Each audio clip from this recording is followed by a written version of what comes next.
Mga signs na pinalaki ka ng maayos ng magulang mo. Naku, pakinggan mo to hanggang dulo, baka nandito ka. Una, mahaba pasensya mo.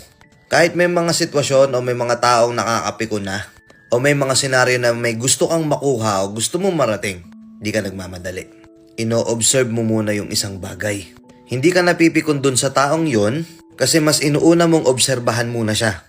Mas nauunang pumasok sa isip mo na intindihin siya na baka may problema tong taong to. Hindi ako basta pwedeng mapikon. Mahaba ang pasensya mo. Pangalawa, marunong kang magpasalamat kahit sa mga simpleng effort na pinapakita o ginagawa sa'yo ng mga tao sa paligid mo.